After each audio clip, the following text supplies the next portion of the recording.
Welcome to the Effortless English Show with the world's #1 English teacher, AJ Hogue, where AJ's more than 40 million students worldwide finally learn English once and for all, without the boring textbooks, classrooms, and grammar drills. Here's AJ with a quick piece to help you learn to speak fluent English effortlessly. I'm AJ Hogue, the author of Effortless English. Learn to speak English like a native. I train you to speak English fluently. You speak English powerfully when you join my VIP program at effortlessenglishclub.com. effortlessenglishclub.com. Go to effortlessenglishclub.com. Join, commit to my VIP program. Virtue. We're going to talk about virtue today. It's the Christmas season. Merry Christmas, by the way, to all of you.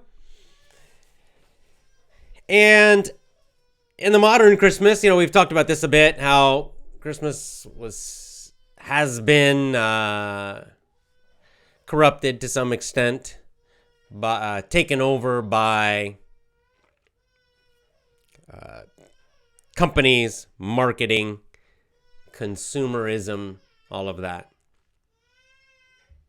So I think it's good to discuss something a little deeper, because Christmas used to be, and it still is, of course, in many families, in many places, about certain virtues, which are good qualities, good human qualities, right? Virtues.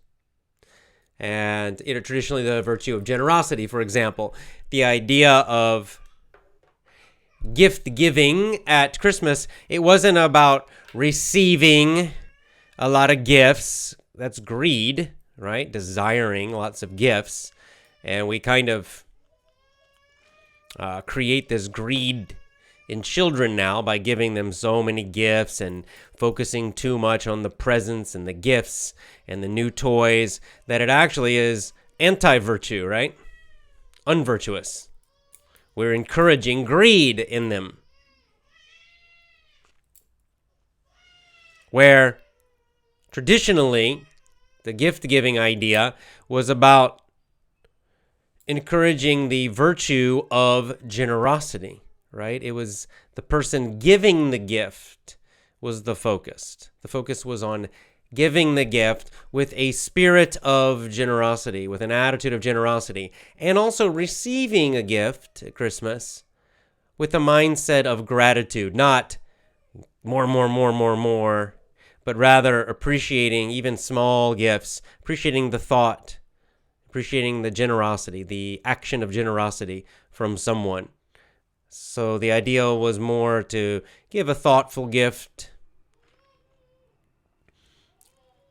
as an expression of generosity. So that was one virtue, Christmas virtue. Another one was just kind of a general, cheerfulness, sort of an openness of spirit, a kindness, right? The idea that at Christmas time, it's a time to remember to be kind and warm and understanding and forgiving. Again, all of these great positive virtues. So these are the things we should focus on at Christmas time, not buying and selling, right? Now it's just become shopping. And of course I'm talking about the media, in the media culture, and therefore so many people are programmed by media. So you're going to see this among a lot of people too, where they're so focused on shopping. Some people get really stressed out at Christmas time because they feel all of this pressure about shopping and buying, and I have to. There's a mindset. I see it in my family. In the United States. There's a mindset of an attitude that, they have to buy gifts. Oh, I have to buy gifts for everybody. I have to go shopping. Like this obligation, this feeling of stress and pressure and obligation to buy a lot of gifts for children and for adults. And that's completely against the virtue of generosity. If it's an obligation, it's not generosity. If you're doing it because you have to, because you feel a social pressure, then it's not coming from your heart. It's not a spirit of giving. It's just something you have to do. You're following the rules like everybody else. right? So you can see it's a big difference. The act of giving a gift, much of it depends on your attitude, your feeling, and your heart, right? And traditionally Christmas would emphasize, right? You would hear in the songs, in the stories, that the emphasis, the stress, the focus was on the spirit of generosity, the spirit of forgiveness, the spirit of kindness, of goodness. You'll see this in A Christmas Carol, right? I'm sure all of you know the story, The Christmas Carol. It's super famous, by Dickens, and it's the story of Scrooge, right? And what is that story? Is the story about Scrooge buying a lot of gifts because he has to? Oh, it's Christmas time, I have to buy everybody gifts. And so he goes shopping and he buys a lot of gifts and he gives them to people. Yay. No, that's not at all what the story's about. The story's about, first of all, he's not generous, right? He's greedy. And not just greedy for money, but he's not a very kind or open person. He doesn't care about other people very much, right? And because of this, he's also a very unhappy person. He's extremely unhappy. He's a miserable person. And so the story of A Christmas Carol is about his transformation, right? He's visited by these ghosts, the spirits of Christmas, angels, you could say, who show him the result of his greed, the bad results. And he wakes up. They help him to wake up and to see that, what a bad path he is on and how terrible it is. And he sees the truth, like his employee, Bob Cratchit, is suffering a lot and his family is suffering. And so he wakes up to this great, not just buying a lot of stuff, right? But it's his spirit, the spirit of kindness and generosity. And so when Scrooge wakes up that next morning, finally, he's transformed, and it's his heart that's transformed. He becomes this very loving, kind, and generous person. He runs out and he feels this great happiness. He feels a great happiness giving. He buys a turkey. He buys maybe not a turkey. He buys some kind of big meal for his employee, Bob's family. They're kind of poor. And he just gives gifts to everybody. But the important part is what's coming from his heart, that great happiness and joyfulness. And he feels so happy to give and to help others. That's a great message. That's a great traditional Christmas story about what it's that virtue, those virtues at the heart of Christmas time. What do you see now in a lot of modern, recent Christmas stories? Sometimes they're just love stories. That's all they're about, just romance. But a lot of it's just about Santa Claus and getting a lot of gifts, and maybe there's some comedy in there. But there's not much of a deep message. There's certainly nothing about virtue. So I think we should remind ourselves about this virtue. And I would like to talk again about, I've talked about this topic before, but let's talk about the Cardinal Virtues, because these have a very long, an old tradition, what are called the Cardinal Virtues. I'm going to show you on Infogalactic. Infogalactic is a alternative to Wikipedia. Wikipedia sucks. They're another leftist organization, so you can't trust anything on Wikipedia. A lot of it's just lies. A lot of the crazy Marxists edit everything, and it's just propaganda now, Wikipedia. So if you use Infogalactic instead, they're better. Anyway, the Cardinal Virtues. The Cardinal Virtues. First of all, Plato. As far as we know, the first we know about this idea of cardinal virtues, it comes from Plato. So long time ago, 435 BC, something like that, I think. And Plato wrote about cardinal kind of means central, very important. The four cardinal virtues that he wrote about are prudence, justice, temperance, and courage. Of course, these are the English translations. You could use possibly other words in English.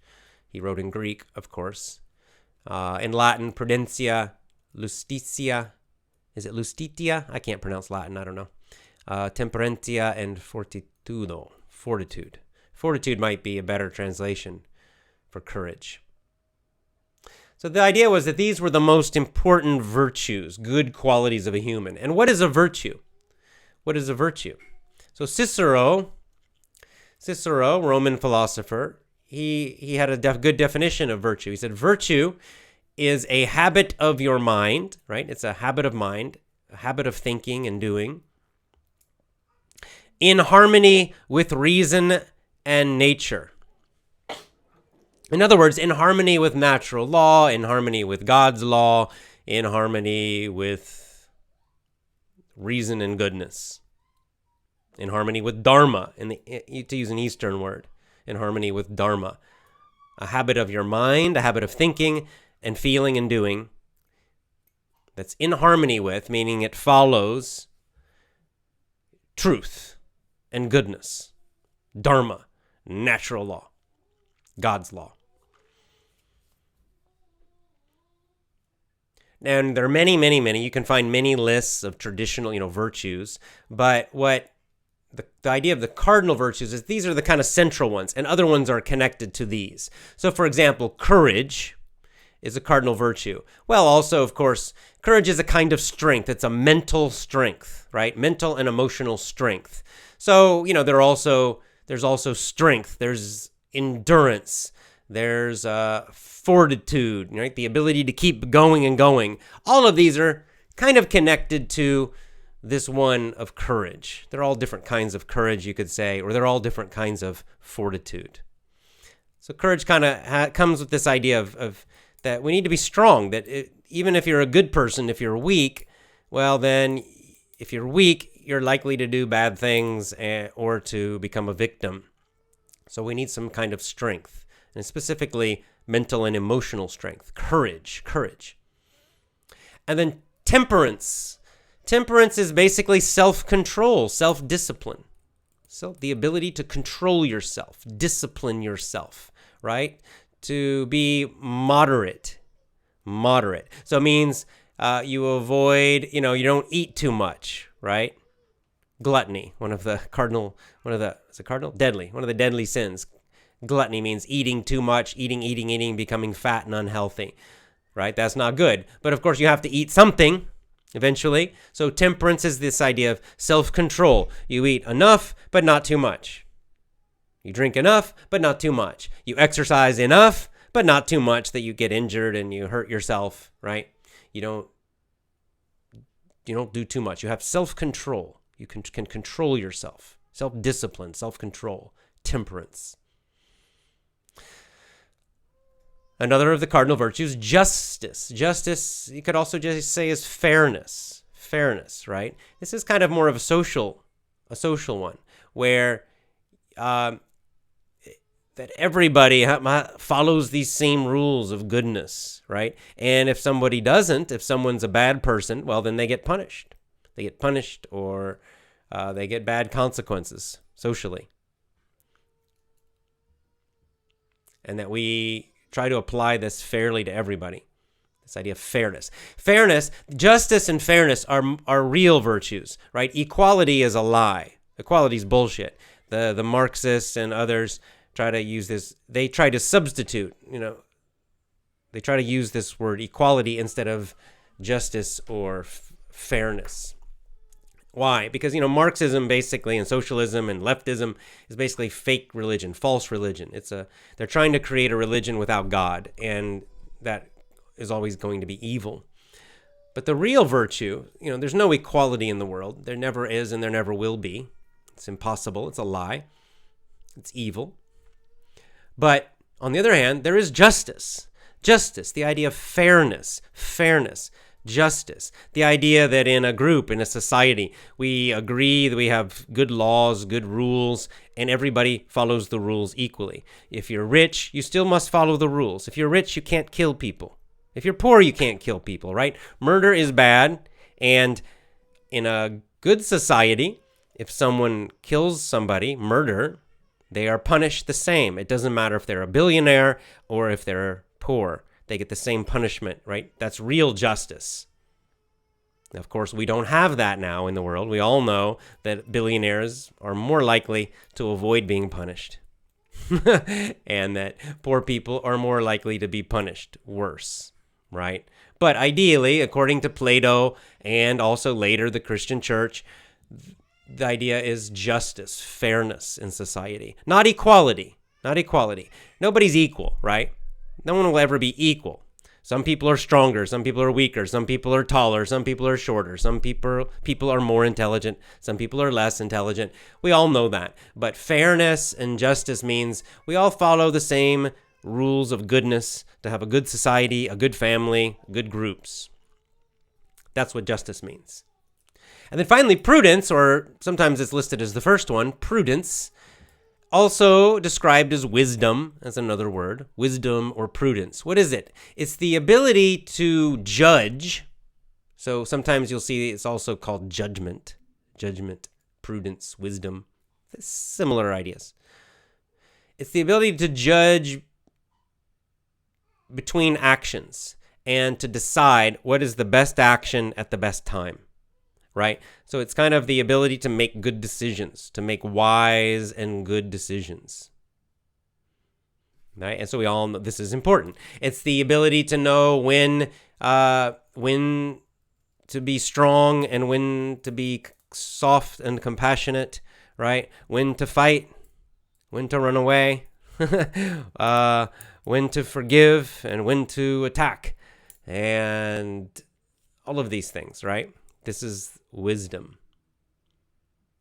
also called judgment. It's also the ability to judge what is good and what is evil, what is bad and what is good, what is true and what is false. We must do this.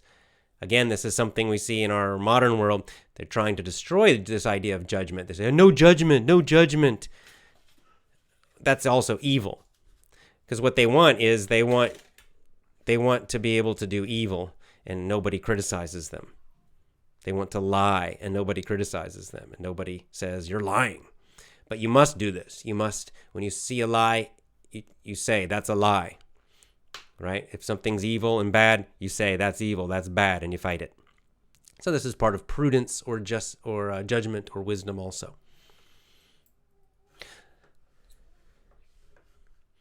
So again, these started kind of first introduced by Plato, as far as we know.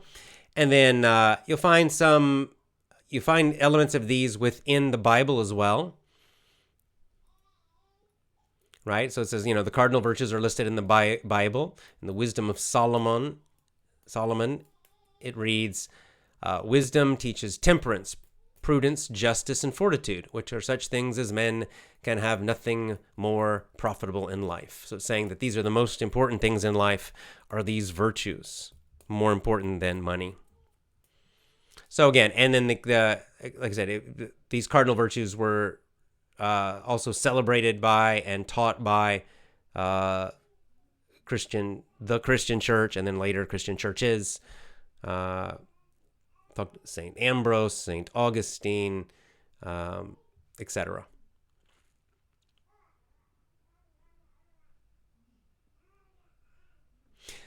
So the point is, the message is, let's remember virtue during Christmas time, not just buying stuff, right? There's a tremendous pressure about buying, and it's become a consumer, right? Because again, the marketers and the big companies, they just see, for them, Christmas is just a time to sell stuff. That's all they care about. It's just a time to sell a lot of stuff and make a lot of money. And in the media also follows this, where they want to show that same message. Buy a lot of stuff. Shopping. That's what they focus on. But it's important that we focus on things that are deeper. And then I think you'll also find it happier. I find that, when I was young, I enjoyed Christmas much more, not only because I was a child, of course, it was magical then, but because it was more of the focus was on family and love. This is another important virtue or to focus on at Christmas time is, the love of family, devotion to family. And that was very strong for me when I was a child, and even as a teenager. And so it was a very happy time. Later, more recently, I haven't enjoyed Christmas at all, honestly. And this is before I had my own children and kind of living far away from my family, but also just all over the years, all culturally in America, at least, Christmas really became very commercial, right? Very focused on money and a bunch of nonsense, and kind of sucked the deeper virtues and goodness out of the traditions. And that's why I think while you see a lot of people find Christmas to be stressful. Why is that? Well, it's because of the pressure on buying and money and all that kind of stuff. So let's remember that. Even if you're not a Christian, it's still a good thing to remember. These virtues are good. Plato was not a Christian either, but he still, was the one who introduced these powerful virtues, and the Christian church later, of course, also adopted them. So good to remember for all of us, because it's these virtues that lead to our long-term happiness. Just from a very, very, looking at it in a very small way, just at your individual life, your individual feeling, that these virtues will bring you greater happiness in your life. The more virtuous you become, the more happiness you will have. Again, not always short-term, but long-term at a deeper level. In the short term, they require discipline and they require effort, and sometimes it feels difficult, just like exercising your body, just like many other things. But in the long term, these virtues will bring you much, much, much greater happiness. And the opposite is true also, that people who are not virtuous, people who lack these virtues, who never develop them at all, who do the opposite, they become less and less happy. They become quite miserable. Evil people are miserable, guys. They're not happy. They're miserable. Miserable. Very, very, very unhappy. Yeah, they have pleasure, right? So they maybe not be temperate, right? They have no self-control. So they just, they drink and they party and they eat lots of food and have tons of sex with lots and lots of people and lots of drugs, and it all feels great in the short term. It all seems fun and a big party for a while, but we all know what happens to these people long term. After a few years of that, they become very unhealthy physically. They become very unhealthy mentally. They become very, very unhappy and miserable. Some of them kill themselves directly. Some of them indirectly kill themselves because their health is so bad. They die very young. And some of them just become very, very, very lonely, miserable, unhappy people. So this idea of self-control, it seems in the beginning, the short term, oh, this is hard, right? Like you want to eat a lot of sugary, fun, eat cakes all the time. Seems like that should be fun. Like kids want to do that. But we all know long term, you'll become fat and you'll be unhealthy. You'll become diabetic. They'll cut off your feet eventually and other terrible things. And it's a very, very horrible life, right? So an unvirtuous life becomes horrible. Starts really fun and becomes horrible. And a virtuous life starts difficult. The beginning's difficult, right? Because it's hard to do these things. It's hard to become a better person, but grows and grows and grows better and better and better, happier and happier, happier in your life. That's just you individually, your life. Of course, then, as you become more virtuous, you make other people happier too. Your family life becomes better and happier, right? And even when we get enough people who are virtuous, we create better communities, better towns, whole nations can become more virtuous and therefore happier, healthier. So remember virtue at this Christmas time. Very important. All right, let's get into the comments and questions. Vong says, my girlfriend argued a lot about the idea of being equal. She became angry, pissed off when I said everyone is different. Of course everyone's different. She's completely wrong and illogical. Just show her two people who are a different height. Ask her if just show her on sports, right? Is every basketball player equal? Just say like the NBA, something famous, something easy. Is every basketball player equal? Is LeBron James equal to some new guy who's not very good? They're clearly not equal. That's why LeBron James gets huge amount of money and the other guy doesn't. Equality is a complete lie. You cannot find it in nature. You cannot find equality in nature. Nothing's equal. It's just propaganda. It's just bullshit propaganda. It doesn't exist. That's the truth, and it's quite obvious. All you got to do is look around.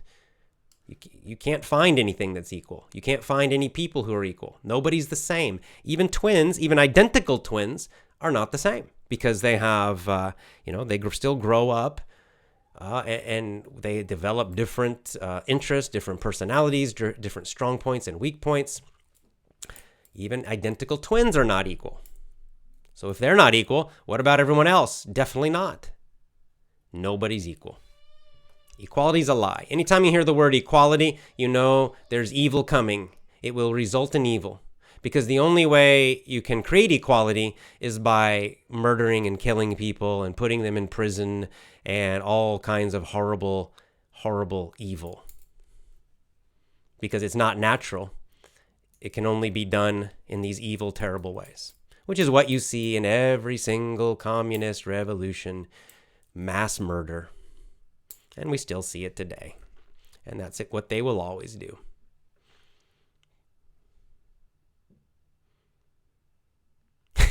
Like if Elvira said, well, and this is true, it's not just kids. I'm not a kid anymore, but I still want to eat sugar all day. So today I'm fasting. Super nice topic again. Yeah, right. I'm kind of a sugar, we say a sweet tooth in English. It's an idiom. I have a sweet tooth. It means you like sweet things. I have a sweet tooth. I do. I like it. I like sweet stuff. And it's kind of a pattern with me that if I start eating too many carbs, not just sugar, but just carbs even, pasta and stuff. If I start doing that, I'll start with a little and then after a few weeks, I'll be eating more. And then it gets too much. And then I notice I'm gaining a little weight. And then I also do the same thing. I fast to break it again. So I understand it, but we just have to, we have to find a way, to have some self-discipline. And fasting is a great way to create that self-discipline and to break those addictions. Really good way.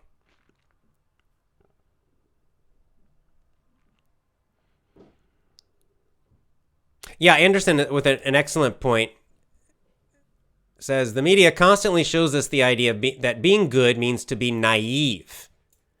Right, to be naive, to be foolish. Because of that, people are becoming step by step more selfish. Exactly. They do indeed show us that. Why? Because they don't teach these virtues, right? They don't talk about the virtue of judgment, of prudence. And that's why that virtue is important. In the Cardinal Virtues taught by the church, taught by Plato, prudence means not to be naive, not to be a fool, right? So it means that to be good, but not a fool. Being good does not mean being a fool. Being good does not mean being a victim. Being good does not mean being weak. Another one of the virtues is courage, strength, right?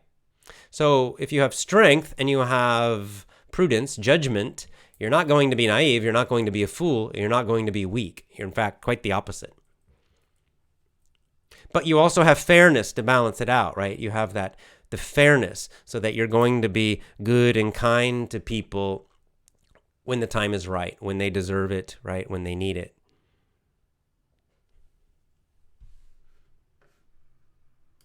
So it's well said because you're definitely right about that, with the media.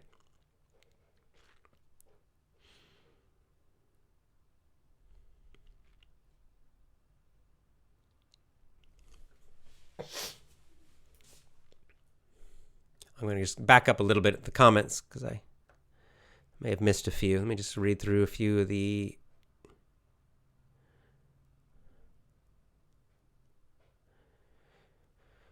Okay, lots of people saying hello. I'm just trying, let's see.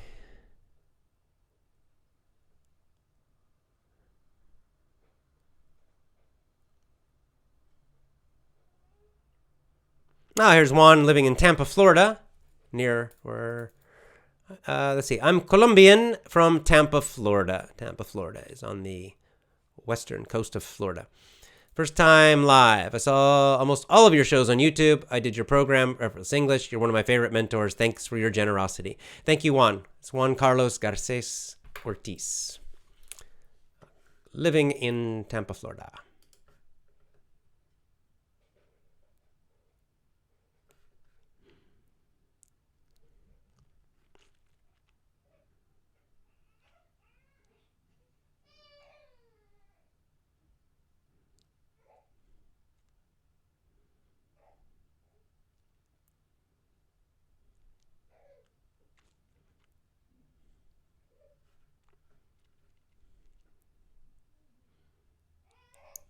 Let's see. Sarge says, is it better to not bother or to be forced the spirit of virtue upon you? Scrooge had 3 ghosts yanking him into places he didn't want to be. Is there a better way for this? Well, yeah, there's a better way that we do it ourselves. Ideally, right? So the story is about a man who is lost, right? And it's kind of God or the angels intervene to help him in this story. The ghosts of Christmas past, the ghost of Christmas present, and the ghost of Christmas future in that story about Scrooge. So yeah, right. There's a point. There's a good point Sarge is making, that Scrooge didn't do it himself alone. He actually had some help, right? And again, traditionally this is called grace. This is where there is some kind of supernatural, spiritual help, ultimately from God, that helps you, even though you don't deserve it. This is kind of the idea of grace. It's a gift from God. It's some kind of blessing from God that you don't really deserve. You didn't do anything to deserve it, but somehow you receive it anyway. And I would say that's what that story of Christmas Carol certainly is true, that Scrooge doesn't really deserve it. He doesn't do anything nice, right? He doesn't make any effort. It's really they almost force him to see, to wake up. But, you could think, even in non-religious terms, Sarge, what does happen in life is that sometimes we get shocked into becoming more virtuous, right? And maybe it's not ghosts, but it's some crisis in our life that makes us wake up and see the bad consequences of being unvirtuous, right? So for example, someone who is, let's say someone who's gluttonous, they have no self-control, they eat and they eat and they eat, they become fat, they start getting health problems, but they just keep going anyway, right?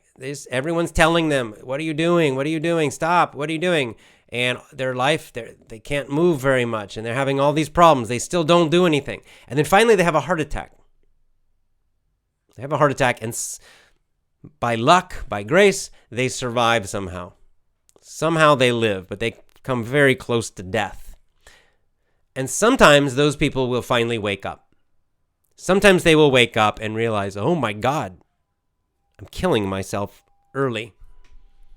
And not always. Some of them will go back and they'll eat badly again, but some do wake up at that point. The shock and the fear of that event causes them to wake up, and suddenly they become very focused on health. They completely change their eating. They start exercising, and they completely change their life, and they develop a lot of self-discipline.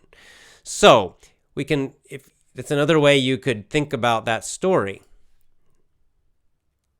You can think of it spiritually, religiously, but you could also think of it psychologically, and that sometimes some kind of shock, right? Because what are those ghosts in the story? They're a shock. They scare him. They scare him a lot, right?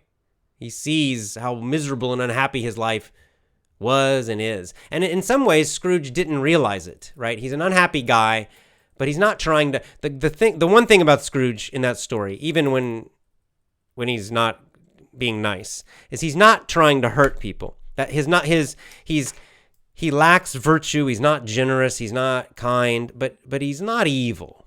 He's not thinking, I want to hurt them. Right? In fact, part of the story, when he goes to the Christmas past and the Christmas present, he finally sees some of the suffering he has caused. He didn't realize he was causing that suffering in other people. And when he sees it, he feels bad. This helps him to start waking up. So there's some good in him still. There is some good in him and the ghosts kind of wake it up. And sometimes it's not a ghost. Sometimes it's not a dream. Sometimes it's some life crisis, some event. Maybe, like someone gets a divorce. And this causes them to think about their life differently. And, maybe I'm not such a good person. Right? Or it could be many different things that can happen to shock people to wake up and become more virtuous. Yeah, on the other hand, like Vanu Rodriguez says, Aristotle, who came after Plato, considered temperance the most important virtue because it means balance, rationality, self-control, right? Control, mastery of yourself. I would say another way to describe temperance is that you master yourself. You become the master of yourself. You're not controlled by desires and emotions. So that's a good point where Aristotle did kind of famously focus on that.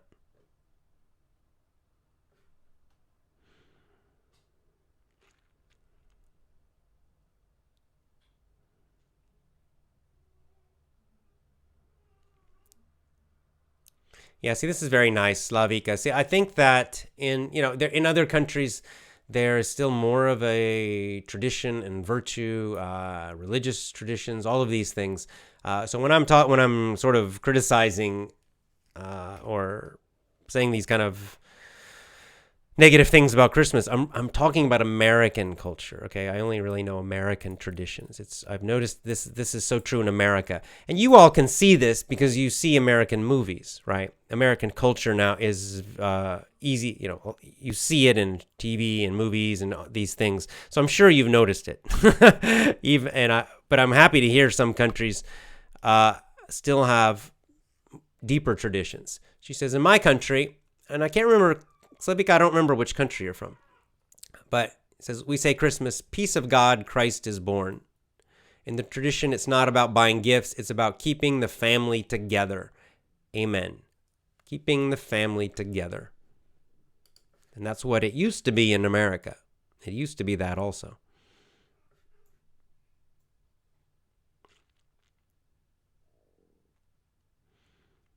And Vanu Rodriguez with a follow-up point, and she's right about this. The virtues are connected. Absolutely, they're connected. They support each other. You need all of them. Just one is not enough. For example, first of all, justice without temperance and intelligence. That's right. You can't possess justice if you don't have some temperance and intelligence. Right. They all connect to each other, and you need to have them all. At some degree, some level, we need to develop all of those virtues. And of course, there are other virtues too we could describe, but the idea is that these are the central ones and the other ones grow out of them.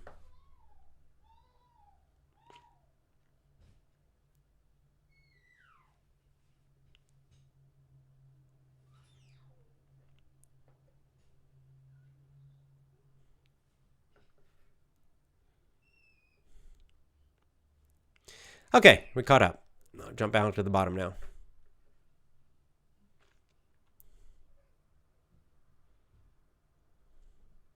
Serbia. Slavika's from Serbia. Cool. Great.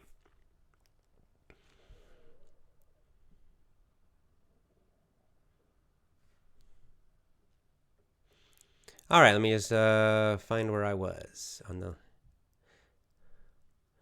Lots of good comments today. Yeah, like Med, there's no equality in appearance, but equality in rights. Right, but that's why I don't like the word equality. It confuses things. We should say, I like better the traditional justice and rights. Justice and rights. That's right. It means we all follow the same rules, right? It's just like a sports game. If you have a soccer game, both teams have to follow the same rules, right? Can't use your hands unless you're the goalkeeper, right? You don't have one rule for one team and different rules for the other team. That's not justice, right? It's not, quote, equal rights. It's not justice. It's not fairness. But it doesn't mean both teams are equal. Both teams are not equal. One is better, probably, right? One's going to win the game. So they're not equal. The teams are not equal, but the rules are applied equally. At least if the referees are good.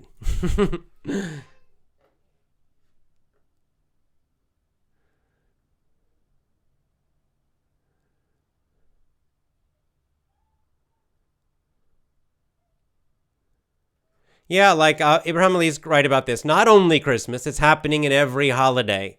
I see advertisements and discounts on almost everything, especially clothes. Nowadays, most people are overspending and buying unnecessary stuff. Well, indeed, because these big companies, to them, they don't care.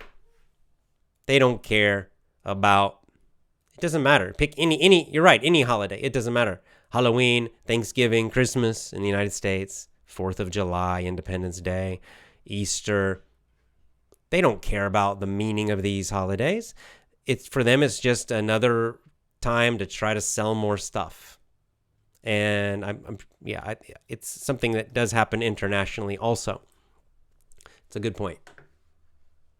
But we just have to turn that stuff off. Turn it off and focus on the traditional virtues and values and meaning of these holidays, because they do have more important messages for us. And these holidays can be wonderful for us and our families if we focus on those virtues instead.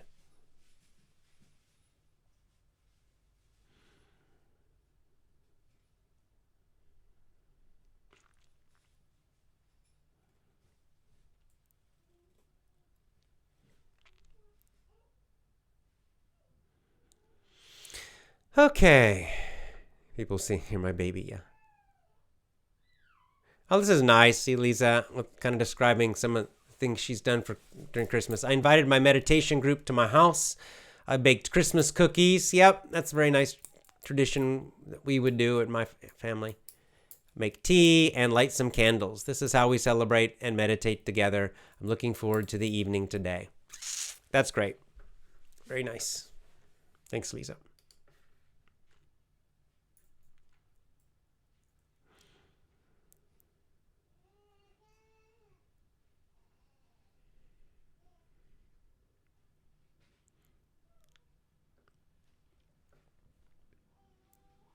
Yeah, and like Slavika says, Christmas Carol, there are a lot of different movie versions of this.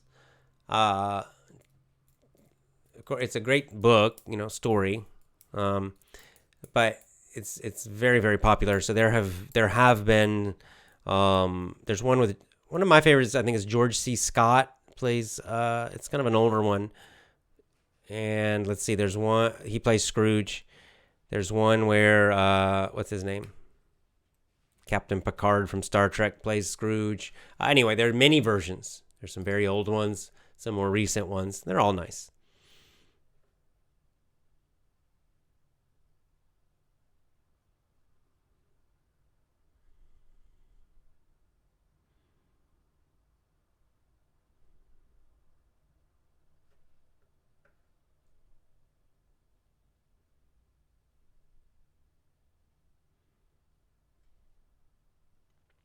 Hey Jay, Preeti says you'll give Christmas party for all the people. That's not a bad idea. An online Christmas party. We could do that.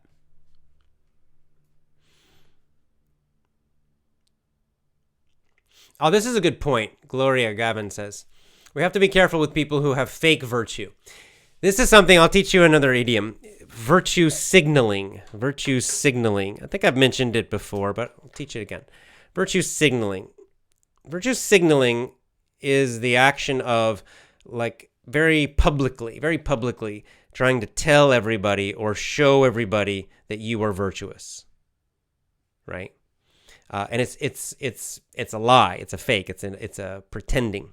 It's very common. So, for example, you'll see this with celebrities do it all the time. Like Leonardo DiCaprio is talking about climate change, and I care so much about the environment. He's virtue signaling. He's trying to show everybody, oh, I'm such a good guy. But it's complete bullshit. The guy flies in a private jet everywhere. He's burning far more gas and carbon and, than any of us. Far, far, far, far, far more. All right. His actions show that he's not virtuous, that he doesn't really care about that, even if it is bullshit anyway, but we'll forget that part. Just that his actions and his words are completely different. So it's easy to talk about virtue, very easy. It's easy to pretend to be virtuous. Lots of people do that. It's very hard to actually be virtuous in your actions. That's hard. And people who are actually virtuous, who really are virtuous, they tend to be more quiet about it. They don't talk about it constantly and tell everybody, I'm so generous, I'm so wise, I care so much, I'm such a kind person. People who do that, you have to think it's probably bullshit. It's probably a lie, right? So this is why, like the Hollywood celebrities are so disgusting. They're always criticizing other people. They're always talking about how great they are, how much they care. But you look at their actions, it's all lies. They're terrible people. They're terrible people, most of them. Horrible, horrible people. So, but it's called virtue signaling. Virtue signaling, and you see this on the internet all the time, right? People who post something, oh, pray for this group, or oh, they think they're just by posting something online, some picture or something, that this makes them virtuous. It doesn't. That's not an action. You're not doing anything. You want to be virtuous, be kind and patient with someone in your family who's difficult. That's not easy. Okay? That's not easy. Control your appetites. Have self-control and self-discipline in your life. That's hard. Very hard sometimes. These cardinal virtues, try to practice those in your life. And many times in life, it's hard to do it. It's not easy, right? Not easy. Real virtue is tough for most of us.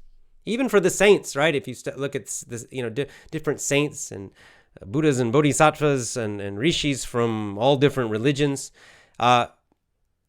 we think, oh, well, they were these like super people, right? And it was all easy for them. But when you actually read about it, it was hard for them too, right? It's just that they kept working and tried so hard, right? It wasn't easy for them. Do you think it wasn't easy for Jesus to fast in the desert for 40 days? You think that was easy? It wasn't easy. It was really, really, really hard. Okay?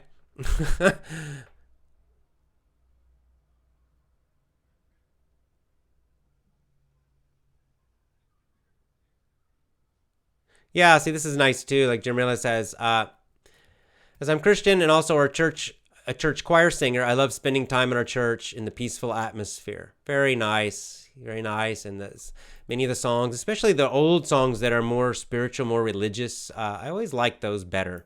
Some Christmas songs in America, I like some of them, like White Christmas but it's a new one, and it was written by a non-Christian.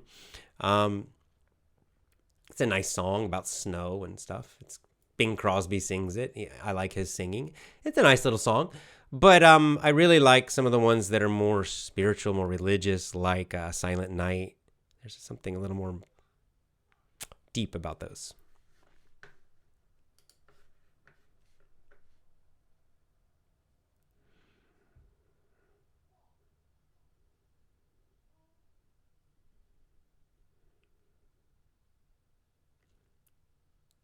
Yeah, like Cleefy says, if we're open-minded, we can see in every famous event, such as Christmas, an opportunity to grow, to share happiness and virtues. Indeed, and even in the events of other religions, you can. Like Ramadan, you don't have to be a Muslim. You can still fast. Why not? Fasting promotes, encourages these virtues, certainly self-control, temperance, fasting you have to have temperance to fast. But it also it clears your mind, and I think it encourages and promotes and strengthens all of these virtues. So, why not? If during Ramadan, everyone can fast. In fact, you don't have to wait for Ramadan. If you're Muslim, you can fast right now. You don't need to wait for Ramadan. You can also fast now. You can fast next week, right? It's a virtuous activity that's virtuous always. It's great to participate in these events with other people, of course, because they remind us how important they are. Just like being generous, right? Yes, we can be generous at Christmas, but we can be generous all the time. The idea is that it reminds us of this virtue, this special time, Christmas, but we also hope that we take that virtue with us, right? That we continue that virtue during the rest of the year also. Maybe not gift giving, but just more of the general spirit of goodness and forgiveness and kindness and generosity, right? Not just December, right? Of course.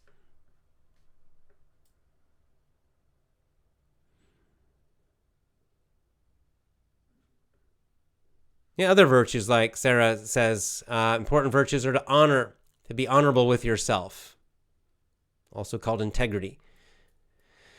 At first to be honorable with yourself, right? True, because it starts inside. Then with others, be strong enough and respect older people. Yep. And that's one, like, for example, Confucius. I can't pronounce his name in Chinese correctly, but the English, we say Confucius. Taught about that a lot. Very strong about family and respect for elders, and this being very important for a society.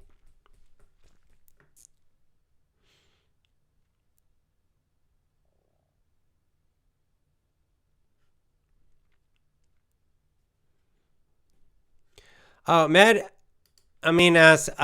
asked, why is Christmas connected to selling? Do you have an explanation? Yeah, well, it's just the gift giving, right? Because the gift giving tradition is very old. It's just that it used to be very controlled. There was temperance, right? There was moderation, so that the old traditions were maybe give one gift, right? Like each child receives one gift from their parents. So that's very nice. But then what happened is that, especially large companies, I think that changed with media, with TV specifically, with TV and these huge, huge companies. And they decided, we can encourage people and kind of program people to not just one gift, but to buy lots and lots and lots of gifts. So every child gets 5 gifts, 8 gifts, 10 gifts. And we can advertise directly to the children so that they want more. And they beg and ask their mom and dad for, give me more, right? And Santa Claus, give me more. So it's it's a kind of Brave New World programming, and just another example of that. He's saying, I'm an e-commerce seller. It's booming right now. You can make a lot of money in this period. You can. I'm not saying I'm not saying close your business during this time, and you may make more money. That's great. But I don't know. People probably don't buy English lessons at Christmas anyway, so much. But I just don't like to push that at this time. I don't know. Just me.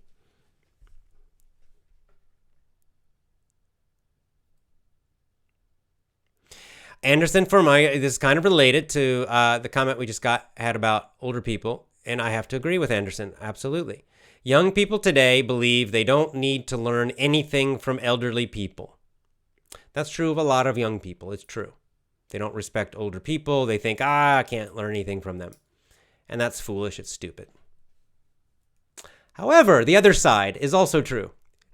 So Anderson also says, on the other hand, old people are less wise today. They have childish behavior. That's sad. He's right about that too. That's also correct. So you can understand why young people maybe have less respect, because a lot of older people still act very childish. So the young people think, why should I respect them? And honestly, they don't deserve respect, a lot of them. So you can see both sides, actually. Both sides have been kind of corrupted. And both sides have a duty. If we tell young people, if we tell them you have a duty, or you have, it's virtuous, it's good, you should respect older people, listen to them, try to learn from them. Yes, that's good. It's true. But it means the older people also have an obligation. The older people also have a duty, and the duty is to become wiser and to contribute, to not be selfish, to not be childish, to be worthy of that respect, to earn that respect, not just because you're old, but through your virtues, to be virtuous, right? To be older and to, the idea is, ideally, if you're older, you have more time to develop virtues, right? You have more time. You've had more years to work at trying to become more self-controlled, trying to become more courageous, trying to become wiser. Especially, you should have more life experience. So hopefully, you are more wise. You are wiser. But that's not always true. A lot of older people aren't virtuous at all. If you follow a life of non-virtue, right? If you don't follow a virtuous life, then when you become older, you're worse, and you're not respectable, and no young person's going to respect you, and they shouldn't, right? So it's kind of our duty also as older folks.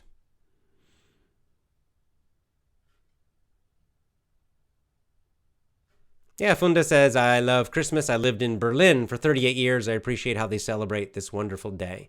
A lot of the American traditions that you kind of see in movies do have a connection to German traditions, and were brought here by some early German groups that came to America. Brought here, I'm not in America right now, but the Christmas tree, for example. I believe that's a German tradition originally. We have virtue in Burma. Excellent. Yeah, like my Mustafa says, talk is cheap. Talking about virtue signaling again. Talk is cheap, but actions are valuable. Not everyone can do it. That's right. Talk is cheap. It's a good saying, and we all know it's true. It's easy to talk. It's easy I could talk and say, I'm so virtuous, but I'm not going to say that. I'm talking about the general, I'm trying to do all of this myself. A lot of times when I talk about a topic, I'm also struggling. I'm also trying to do this. I want to be more virtuous too. Right? So I'm definitely not saying that I'm some super saint. I'm not. But I recognize the importance of this. And hopefully we all do. We should just remember this.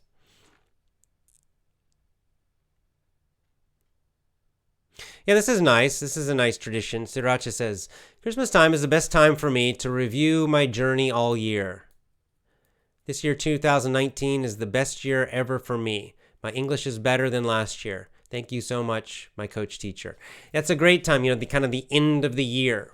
So this kind of end of the year time period is an excellent time, exactly, to think back on the year, and what did you learn? How did you improve? What good things did happen to you? What are you grateful for from this year? What challenges do you have? What difficulties did you have? All of that stuff. It's kind of good to think about the year at this time. And then when the new year starts, we look forward. So this is a nice time to look back at our previous year. And then January, we look forward to the next year. Just symbolically, it is nice. It's a nice tradition also.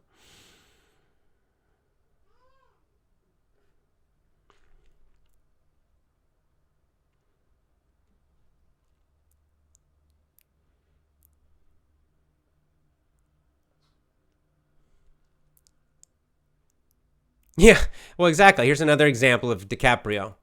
I don't like DiCaprio. Maybe you can tell, because I don't like any of them. It's not just him. But even President Bolsonaro from Brazil entered into a controversial situation because DiCaprio gave money to an organization that's deliberately causing fires on the Amazon forest. Exactly. He does all this stuff, right? Just to appear like he's so great. But this is what happens. See, Bolsonaro looked into the details, or his people did, and they found the truth. And it's like, oh, they're not helping at all. And this is what you find with people who virtue signal, and especially these celebrities. See, on the surface, it always sounds so nice. So on the surface, Leonardo DiCaprio, oh, we saved the rainforest in Brazil. Those evil Brazilians are destroying it. And then, I care so much. Look at me. I'm giving a lot of money to help the forest, right? It's all about his ego. But then you do a little research, you find the details, and you find out, oh no, he's actually he's giving money to a group that's damaging the forest. Because he doesn't care. He doesn't really care. He really doesn't care. He just cares about his ego. He just wants people to think he's great. He doesn't care about the details. He doesn't care about the Brazilian rainforest. He's probably never been to Brazil. He doesn't care. So, and it's the same. It's not just him. It's, Robert De Niro and all those guys. These are bad people. Do a little research about their private life, what they really do in their private life, and they do some terrible stuff. But publicly, they're always pretending to be so wonderful. So, virtue signaling is disgusting.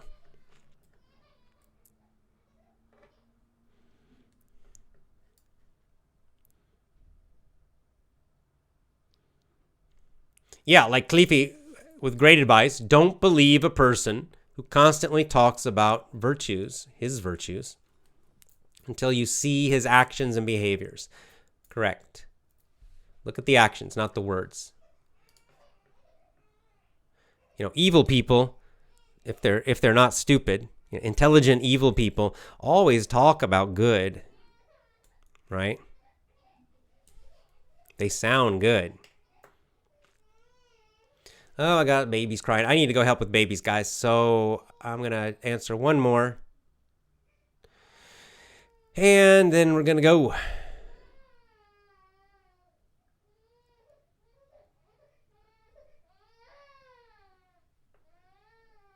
There you go. We're going to end with Slavika again because she has a wonderful thought.